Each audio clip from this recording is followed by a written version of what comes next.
ರಾಗಿಣಿ, ಬೇಗ ಬಾ. ಲೇಟ್ ಆಗ್ತಿದೆ. ಹೋಗ್ತಾ ನಿನ್ಗೂ ಬಿಟ್ಬಿಟ್ಟು ಹೋಗ್ತೀನಿ. ಬಂದಿರಿ, ಒಂದು ನಿಮಿಷ. ನಿಮಗೆ ಟಿಫನ್ ಅನ್ನ ಕಟ್ಟುತ್ತಿದ್ದೇನೆ ಎನ್ನುತ್ತಾ ಗಂಡನ ಕೂಗನ್ನ ಕೇಳಿ ಅಡುಗೆ ಮನೆಯಿಂದ ಟಿಫನ್ ಬಾಕ್ಸ್ ಜೊತೆ ಸಿಹಿಯನ್ನ ಮಾಡಿಕೊಂಡು ಗಂಡನ ಬಳಿ ಬಂದು, ರೀ, ಇವತ್ತು ತುಂಬಾ ಸ್ಪೆಷಲ್ ಡೇ ಅನ್ನೋದನ್ನ ಮರಿಬೇಡಿ. ಸ್ವಲ್ಪ ಬೇಗ ಬನ್ನಿ. ಆಯ್ತು ಮರೈತಿ, ಇವತ್ತು ಸ್ವಲ್ಪ ಬೇಗನೆ ಬರ್ತೀನಿ. ಆಯ್ತಾ?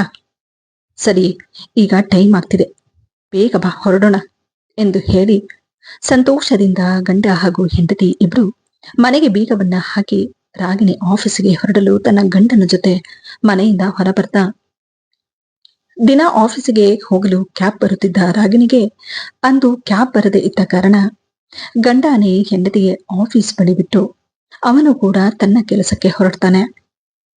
ರಾಗಿಣಿ ಕಂಪನಿ ಒಂದರಲ್ಲಿ ಕೆಲಸ ಮಾಡಿದ್ರೆ, ಇನ್ನೊಂದು ಕಡೆ ಗಂಡ ಹೋಟೆಲ್ ಒಂದರಲ್ಲಿ ಮ್ಯಾನೇಜರ್ ಆಗಿ ಕೆಲಸ ಮಾಡ್ತಿರ್ತಾನೆ. ಇಬ್ಬರ ದುಡಿಮೆಯಲ್ಲಿ ಜೀವನ ಕೂಡ ತುಂಬಾ ಸಂತೋಷವಾಗಿ ನಡೆಯುತ್ತಿರುತ್ತೆ.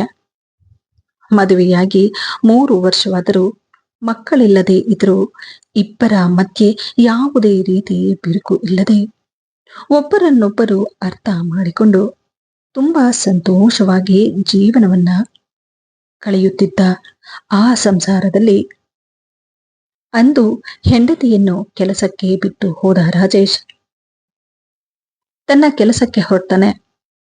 ಆದರೆ ಅಂದು ಅವನ ಆನಿವರ್ಸರಿ ಇರುತ್ತೆ. ಹಾಗಾಗಿ ಗಂಡ ಹೆಂಡತಿ ಇಬ್ರು ಕೆಲಸದಿಂದ ಬೇಗ ಬಂದು ಹೊರಗಡೆ ಶಾಪಿಂಗ್ಗೆ ಹೋಗಿ ಜೊತೆಗೆ ತನ್ನ ಸ್ನೇಹಿತರಿಗೆ ಪಾರ್ಟಿ ಕೊಡುವ ಪ್ಲಾನ್ ಅನ್ನ ಕೂಡ ಮಾಡಿಕೊಂಡಿರ್ತಾರೆ.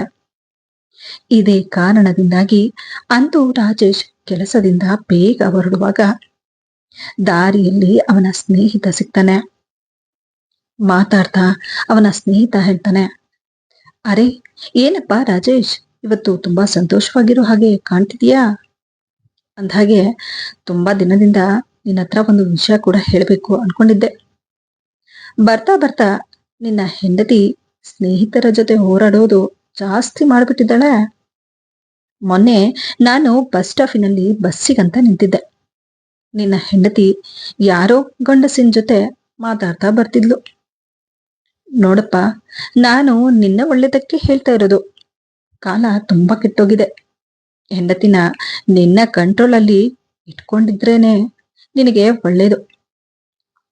ಇಷ್ಟೊಂದು ಫ್ರೀ ಆಗಿ ಬಿಟ್ರೆ ಅಷ್ಟೇ ಎಂದು ಸ್ನೇಹಿತ ಹೇಳಿದ ಮಾತನ್ನ ಕೇಳಿ ಕೋಪದಿಂದ ರಾಜೇಶ್ ಹೇಳ್ತಾನೆ, ನನ್ನ ಹೆಂಡತಿ ಏನು ಅನ್ನೋದು ನನಗೆ ಚೆನ್ನಾಗಿ ಗೊತ್ತು. ಅವಳು ಕಂಪನಿಗೆ ಕೆಲಸಕ್ಕೆ ಹೋಗೋದು, ಅಲ್ಲಿ ಫ್ರೆಂಡ್ಶಿಪ್ ಅನ್ನೋದು ಇದ್ದೇ ಇರುತ್ತೆ. ಅದಕ್ಕೆಲ್ಲ ಈ ರೀತಿ ತಪ್ಪಾಗಿ ಮಾತಾಡೋದು ಎಷ್ಟು ಸರಿ ಎಂದಾಗ ಅವನ ಸ್ನೇಹಿತ ಹೇಳ್ತಾನೆ, ನೋಡಪ್ಪ, ಇಲ್ಲಿ ಸರಿ ತಪ್ಪು ಅನ್ನೋದು ಬರೋದಿಲ್ಲ. ದಿನ ಬೆಳಗಾದ್ರೆ ಇಂತಹ ಎಷ್ಟೋ ಕತೆಗಳನ್ನ ಕೇಳ್ತಾನೆ ಇರ್ತೀವಿ. ಅದರಲ್ಲೂ ಕಾಲ ತುಂಬಾ ಕೆಟ್ಟೋಗಿದೆ. ನಮ್ಮ ಹುಷಾರಿನಲ್ಲಿ ನಾವಿರಬೇಕು. ಸರಿ, ನಾನ್ ಬರ್ತೀನಿ ಎಂದು ಹೇಳಿ ಅವನಲ್ಲಿಂದ ಹೊರಟೋಗ್ತಾನೆ. ಅವನ ಮುಂದೆ ರಾಜೇಶ್ ಕೂಡ ಹೆಂಡತಿಯನ್ನು ಬಿಟ್ಟು ಕೊಡದೆ ಮಾತನಾಡ್ತಾನೆ. ಆದ್ರೆ ಎಲ್ಲೋ ಒಂದು ಕಡೆ ಅವನ ಮನಸ್ಸಿನಲ್ಲಿ ಹೆಂಡತಿಯ ಮೇಲೆ ಅನುಮಾನದ ಬೀಜ ಹುಟ್ಟಿಕೊಳ್ಳೋದಕ್ಕೆ ಶುರುವಾಗುತ್ತೆ. ಹೋಗ್ತಾ ದಾರಿಯಲ್ಲಿ ತನ್ನ ಸ್ನೇಹಿತ ಹೇಳಿದ ಪ್ರತಿಯೊಂದು ಮಾತನ್ನ ಗಾಢವಾಗಿ ಯೋಚನೆ ಮಾಡೋದಕ್ಕೆ ಶುರು ಮಾಡ್ತಾನೆ. ಅಂದು ತನ್ನ 4ನೇ ವರ್ಷದ ಮದುವೆಯ ವಾರ್ಷಿಕೋತ್ಸವದ ದಿನ. ಇದೇ ಸಂತೋಷದಲ್ಲಿ ಕೆಲಸದಿಂದ ಹೊರಗೆ ಬಂದ ಅವನ ಮನಸ್ಸು ಅನುಮಾನ ಹಾಗೂ ಕೋಪದಲ್ಲಿ ಆವರಿಸಿಕೊಂಡಿತು. ತಕ್ಷಣವೇ ಅಲ್ಲಿಂದ ಸೀದಾ ಮನೆಗೆ ಬರ್ತಾನೆ. ಆದರೆ ಹೆಂಡತಿ ಮಾತ್ರ ಬಂದಿರೋದಿಲ್ಲ. ಅಲ್ಲಿಂದ ಅವನ ಹೊಸ ಅನುಮಾನದ ರೂಪ ಶುರುವಾಗುತ್ತೆ. ಹೆಂಡತಿಗೋಸ್ಕರ ಬಾಗಿಲ ಬಳಿ ನಿಂತು ಕಾಯ್ತಾ ಇದ್ದ ಅವನಿಗೆ ಆಗ ತಾನೇ ಹೆಂಡತಿ ಕ್ಯಾಬಿಂದ ಮನೆ ಹತ್ರ ಬಂದು ನಿಲ್ತಾಳೆ. ಕ್ಯಾಬ್ ಒಳಗಿನಿಂದ ಹೊರಬಂದ ಹೆಂಡತಿಯನ್ನು ನೋಡಿ ಕೋಪದಿಂದ, ನಾನು ಬಂದು 10 ನಿಮಿಷ ಆಗಿದೆ, ಇಷ್ಟು ಲೇಟ್ ಆಗ ಬರೋದು? ನನ್ನನ್ನ ಬೇಗ ಬರೋದಕ್ಕೆ ಹೇಳಿ ಇಷ್ಟೊತ್ತು ನೀನೆಲ್ಲಿಗೆ ಹೋಗಿದ್ದೆ ಎಂದು ಕೋಪದಿಂದ ಮಾತನಾಡಿದ್ದನ್ನ ನೋಡಿ ಹೆಂಡತಿಗೆ ಒಂದು ರೀತಿ ಆಶ್ಚರ್ಯದಿಂದ, ಅಲ್ಲ ರೀ, ನಾನು 5 ನಿಮಿಷ ಲೇಟ್ ಆಗಿ ಬಂದಿದ್ದೇನೆ ಅಷ್ಟೇ. ಅದಕ್ಕೆ ಯಾವತ್ತೂ ಇಲ್ಲದೆ ಇವತ್ತು ಯಾಕೆ ಈ ರೀತಿ ಮಾತಾಡ್ತಾ ಇದ್ದೀರಾ ಎಂದು ಹೆಂಡತಿ ಹೇಳಿದ್ದನ್ನ ಕೇಳಿ ಗಂಡ ಹೇಳ್ತಾನೆ, ಇಷ್ಟು ದಿನ ನಾನು ಮಾತಾಡ್ಬೇಕಾಗಿತ್ತು. ಅದೇ ಮಾಡಿದ್ದ ತಪ್ಪು. 5 ನಿಮಿಷನೇ ಯಾಕೆ ಲೇಟ್ ಆಗಿ ಬಂದೆ ರೀ? ಬರ್ತಾ ಟ್ರಾಫಿಕ್ ಅಲ್ಲಿ ಸಿಕ್ಕಾಕೊಂಡಿದ್ವಿ. ಅದಕ್ಕೆ 5 ನಿಮಿಷ ಲೇಟ್ ಆಯ್ತಷ್ಟೇ. ಅದಕ್ಕೆ ಯಾಕ್ರಿ ಯಾವತ್ತೂ ಇಲ್ದೆ ಇವತ್ತು ಈ ರೀತಿ ಕೂಗಾಡ್ತಾ ಇದ್ದೀರಾ? ಒಂದು ಹೆಣ್ಣು ಮನೆಗೆ ಸರಿಯಾದ ಸಮಯಕ್ಕೆ ಬರದೆ ಯಾವಾಗಂದ್ರೆ ಆವಾಗ ಮನೆಗೆ ಬಂದ್ರೆ ಗಂಡ ಕೇಳ್ಬಾರ್ದಾ ಎಂದ ತಕ್ಷಣ ಹೆಂಡತಿ ರಾಗಿಣಿ ಹೇಳ್ತಾಳೆ, ಏನ್ರಿ ಮಾತಾಡ್ತಾ ಇದ್ದೀರಾ? ಇಷ್ಟು ದಿನ ಇಲ್ಲದೆ ಇರೋ ಪ್ರಶ್ನೆ ಈಗೇನಕ್ಕೆ? ನಿಮಗೆ ನನ್ನ ಮೇಲೆ ಅನುಮಾನನಾ ಎಂದು ರಾಗಿಣಿ ಹೇಳಿದ್ದನ್ನ ಕೇಳಿ ಗಂಡ, ಅದನ್ನು ನಾನು ಬಾಯಿ ಬಿಟ್ಟು ಹೇಳಬೇಕಾ? ಇವತ್ತು ನನಗೆ ಹೊರಗಡೆ ಹೋಗೋ ಮೂಡಿಲ್ಲ, ಪಕ್ಕಕ್ಕೆ ಸರಿ ಎಂದು ಹೇಳಿ ಊಟ ಕೂಡ ಮಾಡದೆ ರೂಮಿಗೆ ಹೋಗಿ ಮಲಗಿಬಿಡ್ತಾನೆ. ಗಂಡನ ಈ ವರ್ತನೆಯನ್ನು ನೋಡಿದ ಅವಳು ಒಂದು ಕ್ಷಣಕ್ಕೆ ನಿಂತಲ್ಲಿ ಕುಸಿದು ಬಿದ್ದ ಹಾಗಾಗೋಗ್ತಾಳೆ. ಇಷ್ಟು ವರ್ಷದಿಂದ ಒಂದು ಸಲ ಅವರು ನನ್ನ ಹತ್ರ ಈ ರೀತಿ ಮಾತಾಡ್ದವ್ರಲ್ಲ, ಇವತ್ತು ಯಾಕ್ರಿ ಈ ರೀತಿ ಮಾತಾಡ್ತಾ ಇದ್ರಾ? ನಿಮಗೆ ನನ್ನ ಮೇಲೆ ಅನುಮಾನನ? ನಾನಂತಹ ತಪ್ಪು ಏನು ಮಾಡ್ದೆ ಅಂತ ಹೇಳಿ ನನ್ನ ಜೊತೆ ಈ ರೀತಿ ಮಾತಾಡ್ತಾ ಇದ್ದೀರಾ? ನನ್ನ ಮನಸ್ಸಿಗೆ ತುಂಬಾ ನೋವಾಗ್ತಿದೆ, ಪ್ಲೀಸ್ ಏನಾಯ್ತು ಅಂತ ಹೇಳಿ ಎಂದು ಹೇಳಿ ಬಾಯಿ ಬಿಟ್ಟು ಗಂಡನ ಬಳಿ ಹೇಳಿಕೊಳ್ಳಲಾಗದೆ ದುಃಖದಿಂದ ಮನಸ್ಸಿನಲ್ಲೇ ತನ್ನನ್ನ ತಾನು ಪ್ರಶ್ನಿಸುತ್ತಾ, ಇವತ್ತು ನಮ್ಮ ಆನಿವರ್ಸರಿ, ಎಷ್ಟೆಲ್ಲ ಆಸೆಗಳನ್ನ ಇಟ್ಕೊಂಡು ಬಂದೆ. ಆದ್ರೆ ನಿಮ್ಮ ಈ ಮಾತುಗಳು ನನ್ನ ಮನಸ್ಸಿಗೆ ಬಾಣದ ರೀತಿ ಚುಚ್ಚುವ ಹಾಗಾಗಿದೆ ಎಂದು ಹೇಳಿ ದುಃಖದಿಂದ ಕಣ್ಣೀರು ಹಾಕುತ್ತಾ ಸೋಫಾ ಮೇಲೆನೆ ಕುಳಿತು ಬಿಡ್ತಾಳೆ. ಇದೇ ದುಃಖದಲ್ಲಿ ಅಡಿಗೆ ಕೂಡ ಮಾಡದೆ ಅವಳು ಕೂಡ ರೂಮ್ಗೆ ಹೋಗಿ ತನ್ನ ಪಾಡಿಗೆ ತಾನು ದಿಂಬಿನ ಮೇಲೆ ತಲೆಯನ್ನ ಇಟ್ಟು ಅವಳ ಮನಸ್ಸು ದುಃಖದಿಂದ ತುಂಬಿ ಕಣ್ಣೀರು ಹೊರ ಹಾಕ್ತಾ ಕಣ್ಣು ಮುಚ್ಚಿದ್ರೂ ನಿದ್ದೆ ಬಾರದ ಗಂಡನ ಆ ಮಾತುಗಳು ಅವಳಿಗೆ ಕಾಡ್ತಿರುತ್ತೆ. ಅಲ್ಲಿಗೆ ಎಲ್ಲೋ ಒಂದು ಕಡೆ ಅಷ್ಟೊಂದು ಅನ್ಯೋನ್ಯವಾಗಿದ್ದ ಅವರಿಬ್ಬರ ಮಧ್ಯೆ ಸ್ವಲ್ಪ ಮಟ್ಟಿಗೆ ಇಬ್ಬರ ಮನಸ್ಸಿನಲ್ಲಿ ಬಿರುಕು ಉಂಟಾಗ್ಬಿಡುತ್ತಿರುತ್ತೆ. ಇದೇ ಯೋಚನೆಯಲ್ಲಿ ಇಡೀ ರಾತ್ರಿ ಕಳಿತಾಳೆ. ಆದ್ರೆ ಮತ್ತೆ ಬೆಳಗಾದ ತಕ್ಷಣ ಇಡೀ ರಾತ್ರಿ ನಿದ್ದೆ ಮಾಡದ ರಾಗಿಣಿಗೆ ಆಗ ತಾನೇ ಕಣ್ಣಿಗೆ ನಿದ್ದೆ ಬಂದಿರುತ್ತೆ. ಇತ್ತ ಗಂಡನಿಗೂ ಲೇಟ್ ಆಗಿರುತ್ತೆ. ಮಂಚದ ಮೇಲೆ ಮಲಗಿರುವ ರಾಗಿಣಿಯನ್ನು ನೋಡಿ ಅವನಿಗೆ ಅವನ ಸ್ನೇಹಿತರು ಕಿವಿ ತುಂಬಿದಿರುವ ಆ ಮಾತುಗಳು ಪದೇ ಪದೇ ನೆನಪಿಗೆ ಬರುತ್ತೆ. ಇದರಿಂದಾಗಿ ಕೋಪದಿಂದ ಗಂಡ, ಏನಾಗಿದೆ ನಿನ್ಗೆ? ಟೈಮ್ ನೋಡ್ದಿಯಾ? ಕೆಲಸಕ್ಕೆ ಹೋಗ್ಬೇಕು, ನಾನು ಎದ್ದು ಟಿಫನ್ ಮಾಡ್ಬೇಕು ಅನ್ನೋದು ಗೊತ್ತಿಲ್ವಾ ನಿನಗೆ? ಕೆಲಸ ಕಾರ್ಯವನ್ನೆಲ್ಲ ಬಿಟ್ಟು ನಾನು ಕೂಡ ಮನೇಲಿ ಇರ್ಬೇಕೇನೋ. ಟೈಮ್ ಆಗ್ತಿದೆ, ಬೇಗ ಎದ್ದು ಟಿಫನ್ ಮಾಡು ಎಂದು ಹೇಳಿ ಕೋಪದಿಂದ ಗಂಡ ಕಿರುಚಾಡಿದ್ದನ್ನ ನೋಡಿ ರಾಗಿಣಿ, ರೀ ಸಾರಿ, ಸ್ವಲ್ಪ ಲೇಟ್ ಆಯ್ತು ಎಂದಾಗ ಗಂಡ ಹೇಳ್ತಾನೆ, ಅದಕ್ಕೆ ಹೇಳೋದು ಗಮನ ಒಂದು ಕಡೆ ಇರ್ಬೇಕು ಅಂತ ಹೇಳಿ. ಹೊರಗಡೆ ದುಡಿಯೋದಕ್ಕಂತ ಹೋಗ್ತೀಯ, ಎಷ್ಟು ಕಡೆ ನಿನ್ನ ಗಮನ ಇರುತ್ತೋ ಗೊತ್ತಿಲ್ಲ ಎಂದು ಗಂಡ ಹೇಳಿದ ತಕ್ಷಣ, ಏನ್ ಹೇಳ್ತಾ ಇದ್ದೀರಾ ನೀವು? ಏನು ನಿಮ್ಮ ಮಾತಿನ ಅರ್ಥ? ನೋಡು ರಾಗಿಣಿ, ನಿನಗೆ ಏನ್ ಅರ್ಥ ಆಗ್ತಿದ್ಯೋ ಅದೇ ನನ್ನ ಮಾತಿನ ಅರ್ಥ. ಹಾಗಿದ್ದ ಮೇಲೆ ನಿಮಗೆ ನನ್ನ ಮೇಲೆ ಅನುಮಾನನಾ? ನಿಮ್ಮ ಬಾಯಿಯಿಂದ ಇಂತಹ ಒಂದು ಮಾತು ಕೇಳ್ತೀನಿ ಅಂತ ನಾನ್ ಅಂದ್ಕೊಂಡಿರ್ಲಿಲ್ಲ. ಅಲ್ಲ ರೀ, ನಿನ್ನೆಯಿಂದ ನನ್ನ ಜೊತೆ ಯಾಕೆ ಈ ರೀತಿ ನಡ್ಕೊಳ್ತಿದ್ದೀರಾ ಎಂದು ಹೆಂಡತಿ ಪ್ರಶ್ನಿಸಿದಾಗ ಗಂಡನ ಬಳಿ ಯಾವುದೇ ರೀತಿ ಉತ್ತರವಿರೋದಿಲ್ಲ. ಅವಳ ಮಾತಿಗೆ ಉತ್ತರವನ್ನ ಕೊಡದೆ ಮೌನವಾಗಿ ಅಲ್ಲಿಂದ ಹೊರಗೆ ಬಂದ್ಬಿಡ್ತಾನೆ. ಆದರೆ ಗಂಡನ ಆ ಮೌನ ಹೆಂಡತಿಗೆ ಇನ್ನಷ್ಟು ಕಾಡೋದಕ್ಕೆ ಶುರುವಾಗುತ್ತೆ. ಇದೇ ವಿಷಯಕ್ಕೆ 2-3 ದಿನವಾದ್ರೂ ಗಂಡ ಹೆಂಡತಿ ಇಬ್ಬರು ಒಬ್ಬರಿಗೊಬ್ಬರು ಮಾತನಾಡದೆ ಮೌನವಾಗಿರ್ತಾರೆ. ಇತ್ತ ರಾಗಿಣಿ ಕೂಡ, ನಾನೇನು ತಪ್ಪು ಮಾಡದೆ ಇದ್ದ ಮೇಲೆ ಇವರ ಕೋಪಕ್ಕೆ ನಾನ್ಯಾಕೆ ಗುರಿಯಾಗ್ಬೇಕು ಅನ್ನೋದು ಅವಳ ಮನಸ್ಸಿಗೆ ಬಂದು ಅವರು ಮಾತನಾಡುವವರೆಗೂ ನಾನು ಕೂಡ ಮಾತಾಡೋದಿಲ್ಲ ಅನ್ನೋ ಹಠ ಅವಳಲ್ಲಿ ಕೂಡ ಹುಟ್ಟಿಕೊಳ್ಳುತ್ತೆ. ಇನ್ನು ರಾಗಿಣಿ ಮಾತನಾಡದೆ ಇರುವುದು ಗಂಡನಿಗೆ ಅವಳ ಮೇಲೆ ಇರುವ ಅನುಮಾನ ಇನ್ನಷ್ಟು ಹೆಚ್ಚಾಗುತ್ತೆ. ಇಷ್ಟು ವರ್ಷದಿಂದ ನಾನೇನೇ ಹೇಳಿದ್ರು ಮೇಲೆ ಬಿದ್ದು ಮಾತಾಡ್ತಾ ಇದ್ದವಳು 2 ದಿನದಿಂದ ನಾನು ಇಷ್ಟು ಮೌನವಾಗಿದ್ರು ನನ್ನ ಹತ್ರ ಬಂದು ಮಾತಾಡ್ತಿಲ್ಲ ಅಂದಮೇಲೆ ಇವಳಿಗೆ ಬೇರೆಯವರ ಜೊತೆ ಸಂಬಂಧ ಇರ್ಬೋದು. ಅದಕ್ಕೆ ಮನೆಗೆ ಲೇಟಾಗಿ ಬರ್ತಿದ್ದಾಳೆ ಅನ್ಸುತ್ತೆ. ನನ್ನ ಸ್ನೇಹಿತ ಹೇಳಿದ್ದು ನಿಜ. ಹೆಂಡತಿನ ಫ್ರೀಯಾಗಿ ಬಿಡಬಾರ್ದು, ಅವಳ ಮೇಲೆ ಗಮನ ಇಡಬೇಕು ಅನ್ನೋದು. ನಾನು ತುಂಬಾ ಲೇಟ್ ಮಾಡಿಬಿಟ್ಟೆ. ಇನ್ನು ನಾನು ಸುಮ್ಮನೆ ಇರೋದಕ್ಕಾಗಲ್ಲ ಎಂದು ಹೇಳಿ ತನ್ನ ಹೆಂಡತಿಯ ಮೇಲೆ ಗಮನ ಇಡೋದಕ್ಕೆ ಶುರು ಮಾಡ್ತಾನೆ. ಚಿಕ್ಕ ಪುಟ್ಟ ವಿಷಯಕ್ಕೆಲ್ಲ ಅವಳ ಮೇಲೆ ಅನುಮಾನ ಪಡೋದಕ್ಕೆ ಶುರು ಮಾಡ್ತಾನೆ. ಅವಳೇನಾದ್ರೂ ಚೆನ್ನಾಗಿ ರೆಡಿ ಆದ್ರೆ ಸಾಕು, ಅದಕ್ಕೂ ಅನುಮಾನ ಪಡ್ತಾ, ಯಾರ ಜೊತೆ ಆದ್ರೂ ಮಾತಾಡಿದ್ರು ಅದಕ್ಕೂ ಅನುಮಾನ. ಅವಳ ಜೊತೆ ಜಗಳ ಮಾಡೋದಕ್ಕೆ ಶುರು ಮಾಡ್ತಾನೆ. ಆ ಅನುಮಾನದ ರೋಗ ಅವರಿಬ್ಬರ ಮಧ್ಯೆ ಇದ್ದ ಪ್ರೀತಿಯನ್ನ ಸಂಪೂರ್ಣವಾಗಿ ಅಳಿಸಿ, ಅವರಿಬ್ಬರ ಮಧ್ಯೆ ದ್ವೇಷ ಹುಟ್ಟಿಸಿ, ಒಬ್ಬರ ಮುಖ ನೋಡಿದ್ರೆ ಒಬ್ಬರಿಗೆ ಆಗದ ಹಾಗೆ ಪ್ರೀತಿಯಿಂದ ಅನ್ಯೋನ್ಯವಾಗಿ ಒಂದೇ ಮನೆಯಲ್ಲಿ ಗಂಡ ಹೆಂಡತಿ ಇರುತ್ತಿದ್ದ ಆ ಮನೆ ಅವರಿಬ್ಬರಿಗೆ ಒಂದು ರೀತಿ ನರಕದ ರೀತಿ ಹಾಗಾಗೋಗಿರುತ್ತೆ.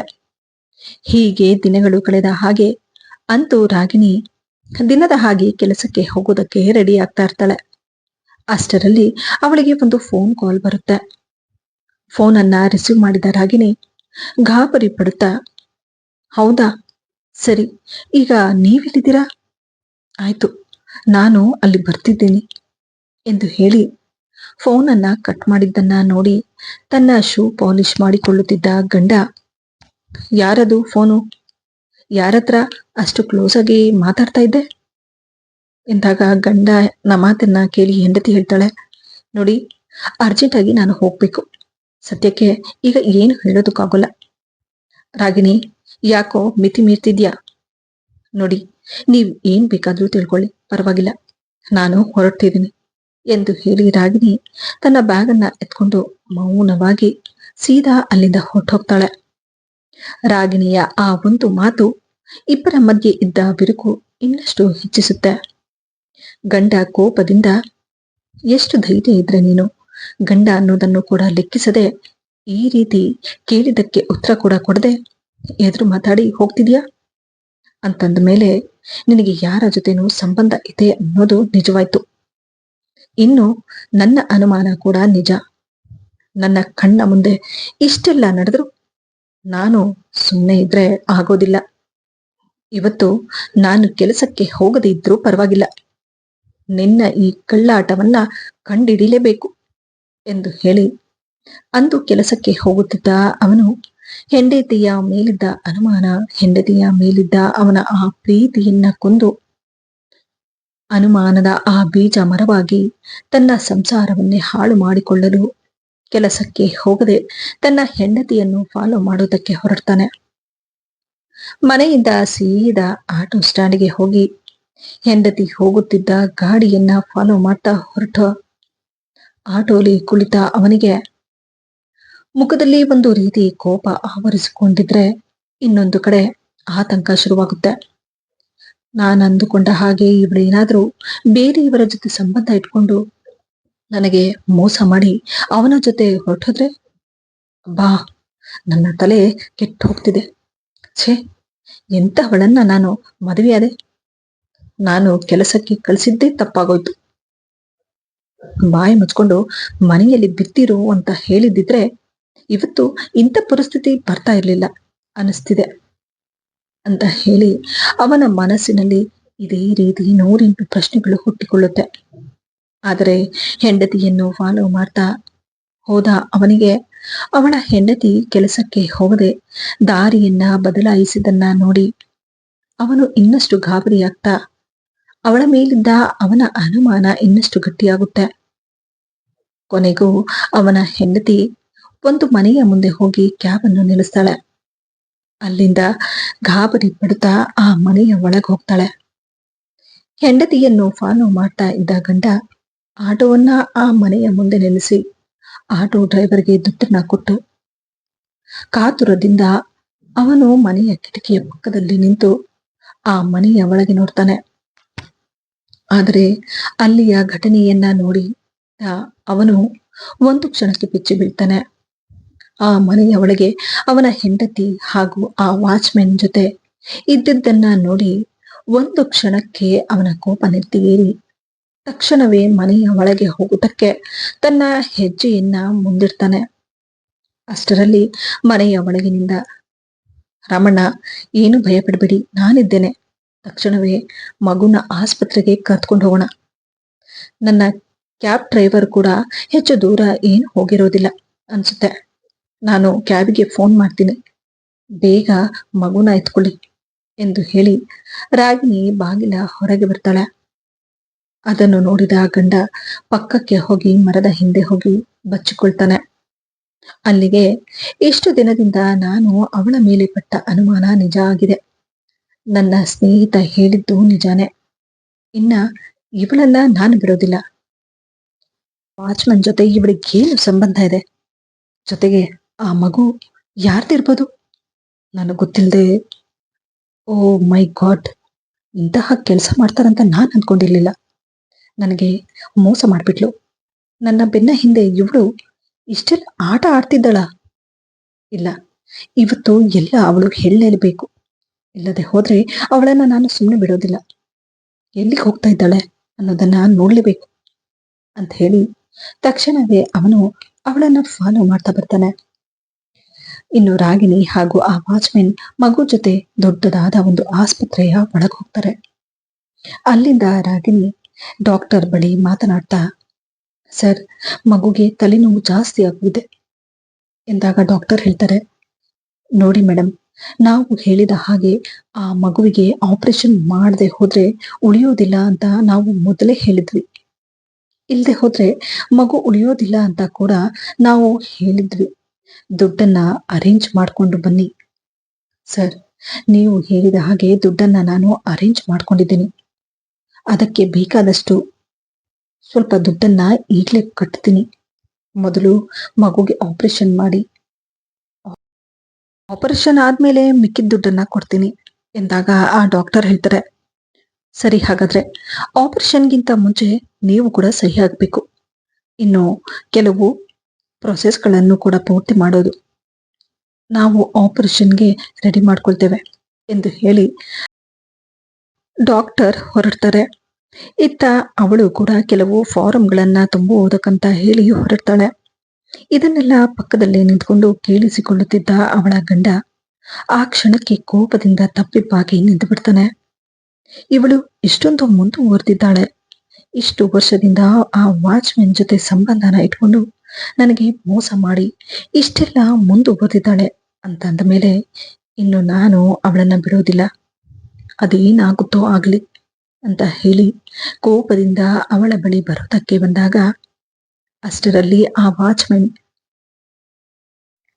ಸಾಹೇಬ್ರಿ, ನೀವು ಬಂದ್ರ? ನಿಮ್ಮ ಈ ಉಪಕಾರನ ನಾನು ಯಾವತ್ತೂ ಮರೆಯೋದಿಲ್ಲ. ಇವತ್ತು ಮೇಡಮ್ ಹಾಗೂ ನೀವು ಇಲ್ಲದೆ ಹೋಗಿದ್ದಿದ್ರೆ ನನ್ನ ಮಗು ಉಳಿತಾ ಇರ್ಲಿಲ್ಲ. ನಿಮ್ಮ ಈ ಉಪಕಾರನ ನಾನು ಎಷ್ಟು ಜನ್ಮ ಹುಟ್ಟು ಬಂದರೂ ತೀರ್ಸೋದಕ್ಕಾಗೋಲ್ಲ ಸ್ವಾಮಿ ಎಂದು ಹೇಳಿ ರಾಗಿಣಿ ಗಂಡನ ಮುಂದೆ ಆ ವಾಚ್ಮೆನ್ ಕೈ ಮುಗಿದು ಕಣ್ಣೀರು ಹಾಕುತ್ತಿರುವುದನ್ನ ನೋಡಿದ ಅವಳ ಗಂಡನಿಗೆ ಅವನ ಆ ಮಾತುಗಳು ಆಶ್ಚರ್ಯ ತರುವಂತಹದಾಗಿರುತ್ತೆ. ಏನ್ ಹೇಳ್ತಾ ಇದ್ಯಾ ನೀನು ಹೇಳಿ ಆಶ್ಚರ್ಯದಿಂದ ಅವನು ಪ್ರಶ್ನಿಸಿದಾಗ ಅವನ ಮಾತಿಗೆ ಆ ವಾಚ್ಮೆನ್ ಹೇಳ್ತಾನೆ, ಇದೇನ್ ಸರ್ ಹೀಗೆ ಕೇಳ್ತಾ ಇದ್ದೀರಾ? ನೀವು ಕೊಡ್ತಾ ಇರೋ ದುಡ್ಡಿಂದ ತಾನೇ ರಾಗಿಣಿ ಮೇಡಮ್ ನನ್ನ ಮಗನಿಗೆ ಟ್ರೀಟ್ಮೆಂಟ್ ಕೊಡಿಸ್ತಿರೋದು. ತಾಯಿನ ಕಳ್ಕೊಂಡಿರೋ ನನ್ನ ಮಗ ಬ್ರೈನ್ ಟ್ಯೂಮರ್ ಅನ್ನೋ ರೋಗದಿಂದ ಸಾವು ಬದುಕಿನ ಮಧ್ಯೆ ಹೋರಾಡ್ತಿದ್ದಾನೆ. ಅವನ ಆಪರೇಷನ್ನಿಗೆ ಆಫೀಸ್ನಲ್ಲಿ ನಾನು ಎಲ್ಲರ ಹತ್ತಿರ ದುಡ್ಡನ್ನ ಕೇಳಿದೆ. ಆದ್ರೆ ಯಾರೊಬ್ಬರೂ ನನಗೆ ಸಹಾಯ ಮಾಡಿಲ್ಲ. ಈಗ ನನ್ನ ಮಗನಿಗೆ ಆಪರೇಷನ್ ಮಾಡದೆ ಹೋದ್ರೆ ಉಳಿಯೋದಿಲ್ಲ ಅಂತ ಡಾಕ್ಟರ್ ಕೂಡ ಹೇಳಿಬಿಟ್ರು. ಆದ್ರೆ ಅವನು ಆಪರೇಷನ್ಗೆ ವಾಚ್ಮೆನ್ ಕೆಲಸ ಮಾಡ್ತಿರೋ ನಾನು ಅಷ್ಟೊಂದು ದುಡ್ಡನ್ನ ಎಲ್ಲಿಂದ ತರೋದು? ಆದ್ರೆ ಅವತ್ತು ಆಫೀಸಿನಲ್ಲಿ ನಾನೆಲ್ಲರ ಹತ್ರ ದುಡ್ಡನ್ನ ಕೇಳ್ತಾ ಇರುವಾಗ ಯಾರೊಬ್ಬರು ದುಡ್ಡು ಕೊಡದೆ ಇದ್ದಾಗ ದುಃಖದಲ್ಲಿದ್ದ ನನ್ನನ್ನ ನೋಡಿದ ರಾಗಿಣಿ ಮೇಡಮ್ ಹತ್ರ ಬಂದು, ಏನಾಯ್ತು ನನ್ನ ಹತ್ರ ಹೇಳಿ ಎಂದಾಗ, ಮೇಡಮ್, ನೀವು ಕೆಲಸಕ್ಕೆ ಸೇರಿದಾಗಿನಿಂದ ನನ್ನನ್ನ ನೋಡ್ತಾ ಇದ್ದೀರಾ. ಯಾವತ್ತು ನಾನು ಯಾರ ಹತ್ರನೂ ಕೈ ಚಾಚಿದವನಲ್ಲ. ಆದ್ರೆ ಇವತ್ತು ನನ್ನ ಮಗ ಸಾವು ಬದುಕಿನ ಮಧ್ಯೆ ಹೋರಾಡ್ತಿದ್ದಾನೆ. ಮೇಡಮ್, ಅವನಿಗೆ ಬ್ರೈನ್ ಟ್ಯೂಮರ್ ಇದೆ. ಮೇಡಮ್, ತಾಯಿ ಇಲ್ಲದೆ ಇರೋ ನನ್ನ ಮಗನಿಗೆ ಅವನಿಗೆ ರೋಗ ಇದೆ ಅಂತ ಗೊತ್ತಾದ ಮೇಲೆ ನಾನು ತೋರಿಸದ ಆಸ್ಪತ್ರೆಗಳಿಲ್ಲ. ಅವನಿಗೋಸ್ಕರ ಸಾಲ ಮಾಡಿ ಕೊನೆಗೂ ಆಪರೇಷನ್ ಮಾಡೋದಕ್ಕೂ ನನಗೆ ದುಡ್ಡಿಲ್ಲದ ಹಾಗಾಗೋಗಿದೆ. ಈ ಸಾಲ, ಅದರಲ್ಲೂ ಅವನಿಗೆ ಆಪರೇಷನ್ ಮಾಡದೆ ಹೋದ್ರೆ ಅವನು ಬದುಕೋದಿಲ್ಲ ಅಂತ ಕೂಡ ಹೇಳಿ ಡಾಕ್ಟರ್ ಹೇಳಿದ್ದಾರೆ. ಮೊದಲೇ ಬಡತನ, ಅದರಲ್ಲೂ ಅವನಿಗೋಸ್ಕರ ಎಷ್ಟೋ ಕಡೆ ಸಾಲ ಮಾಡಿದ್ದೇನೆ. ದಿನ ಬೆಳಗಾದ್ರೆ ಸಾಲಗಾರರು ಕಿತ್ತು ತಿಂತಿದ್ದಾರೆ ನನ್ನನ್ನು. ಅದ್ರ ಜೊತೆಗೆ ನನ್ನ ಮಗನ ಆರೋಗ್ಯ ಕೆಟ್ಟು ಹೋಗಿದೆ. ಮೇಡಮ್, ಹೇಗಾದ್ರೂ ಮಾಡಿ ಸ್ವಲ್ಪ ದುಡ್ಡಿನ ಸಹಾಯವನ್ನ ಮಾಡ್ತೀರಾ? ನನ್ನ ಮಗನನ್ನ ಉಳಿಸಿಕೊಳ್ಳೋದಕ್ಕಾಗುತ್ತಾ? ನನ್ನ ಮಗನಿಗೋಸ್ಕರ ಸಹಾಯ ಮಾಡಿ ಅಂತ ಬೇಡ್ಕೊಂಡೆ. ನನ್ನ ಪರಿಸ್ಥಿತಿಯನ್ನ ನೋಡಿದ ಆ ತಾಯಿ ತಕ್ಷಣವೇ ಆಪರೇಷನ್ಗೆ ದುಡ್ಡು ಕೊಡೋದಕ್ಕೆ ಒಪ್ಪಿಕೊಂಡ್ರು. ಕೊನೆಗೂ ಇವತ್ತು ಆಪರೇಷನ್ ಇದೆ. ಆ ತಾಯಿ ಇಲ್ಲದೆ ಹೋಗಿದ್ದಿದ್ರೆ ಇವತ್ತು ನಾನು ನನ್ನ ಮಗನನ್ನ ಉಳಿಸಿಕೊಳ್ಳೋದಕ್ಕೆ ಆಗ್ತಾ ಇರ್ಲಿಲ್ಲ. ಇಂತಹ ಜೀವದಾನ ಮಾಡಿರುವ ಆ ತಾಯಿಯ ಉಪಕಾರವನ್ನ ತೀರ್ಸೋದಕ್ಕಾಗೋದಿಲ್ಲ. ಎನ್ನುವಷ್ಟರಲ್ಲಿ ಸಿಸ್ಟರ್ ಬಂದು, ಮಗು ತಂದೆ ಯಾರಪ್ಪ? ದುಡ್ಡೆಲ್ಲ ಕಟ್ಟಿದ್ದಾರೆ, ಬಂದು ಸೈನ್ ಮಾಡೋದಕ್ಕೆ ಹೇಳ್ತಿದ್ದಾರೆ, ಬೇಗ ಬಾಪ್ಪ ಎಂದ ತಕ್ಷಣ ಅವನಲ್ಲಿಂದ ಹೊರಟೋಗ್ತಾನೆ. ಆದ್ರೆ ಅವನ ಮಾತುಗಳನ್ನ ಕೇಳಿದ ರಾಗಿಣಿ ಗಂಡನಿಗೆ ಅವನ ಮೇಲೆ ಅವನಿಗೆ ಒಂದು ರೀತಿ ಮುಜುಗರ ಆಗೋದಕ್ಕೆ ಶುರುವಾಗುತ್ತೆ. ಎಷ್ಟು ದೊಡ್ಡ ತಪ್ಪು ಮಾಡ್ಬಿಟ್ಟೆ ನಾನು. ಚಿನ್ನದಂತಹ ನನ್ನ ಹೆಂಡತಿಯ ಮೇಲೆ ಯಾರದೋ ಮಾತನ್ನ ಕೇಳಿ ಈ ರೀತಿ ಅನುಮಾನ ಪಟ್ಟು ಚೆನ್ನಾಗಿರುವ ನನ್ನ ಸಂಸಾರದಲ್ಲಿ ಹುಳಿ ಹಿಂಡೋ ಕೆಲಸನ ಮಾಡಿಬಿಟ್ಟೆ. ರಾಗಿಣಿ, ನನ್ನನ್ನ ಕ್ಷಮಿಸ್ಬಿಡು ಎಂದು ಹೇಳಿ ಪಶ್ಚಾತ್ತಾಪ ಪಡ್ತಾನೆ. ಆಪರೇಷನ್ಗೆ ಸಹಿ ಹಾಕಿ ರಾಗಿಣಿ ಹಾಗೂ ವಾಚ್ಮೆನ್ ಹೊರಗಡೆ ಬರ್ತಾರೆ. ಹೆಂಡತಿಯನ್ನು ನೋಡಿದ ಅವಳ ಗಂಡ ಅವಳ ಬಳಿ ಅವನ ಹೆಜ್ಜೆಗಳನ್ನ ಮುಂದಿಡ್ತಾ ಅವಳನ್ನು ಕರೆಯುತ್ತಾ ರಾಗಿಣಿ ಎನ್ನುವಷ್ಟರಲ್ಲಿ ಅವನ ಹೆಂಡತಿ ಅವನನ್ನ ನೋಡಿ ರೀ ಅದು ಎಂದು ಹೆಂಡತಿ ಹೇಳುವಷ್ಟರಲ್ಲಿ ಗಂಡ, ನೀನೇನು ಹೇಳಬೇಡ, ನನಗೆಲ್ಲ ಗೊತ್ತಾಯ್ತು. ನಾನು ನಿನ್ನ ಜೊತೆ ಜಗಳ ಆಡೋದಕ್ಕೆ ಇಲ್ಲಿವರೆಗೂ ಬಂದಿಲ್ಲ. ನಿನ್ನ ಹತ್ರ ಕ್ಷಮೆ ಕೇಳೋದಕ್ಕೆ ಬಂದೆ. ನನಗ್ ಗೊತ್ತು ನನ್ನ ಹೆಂಡತಿ ಏನು ಅನ್ನೋದು. ಆದ್ರೂ ಸ್ನೇಹಿತರ ಮಾತನ್ನ ಕೇಳಿ ನಿನ್ನ ಮೇಲೆ ಅನುಮಾನ ಪಟ್ಟ ನಾನು ಎಷ್ಟು ದೊಡ್ಡ ತಪ್ಪು ಮಾಡಿದೆ ಅನ್ನೋದು ಈ ವಾಚ್ಮೆನ್ ಹೇಳಿದ ಮೇಲೇನೆ ಗೊತ್ತಾಗಿದ್ದು.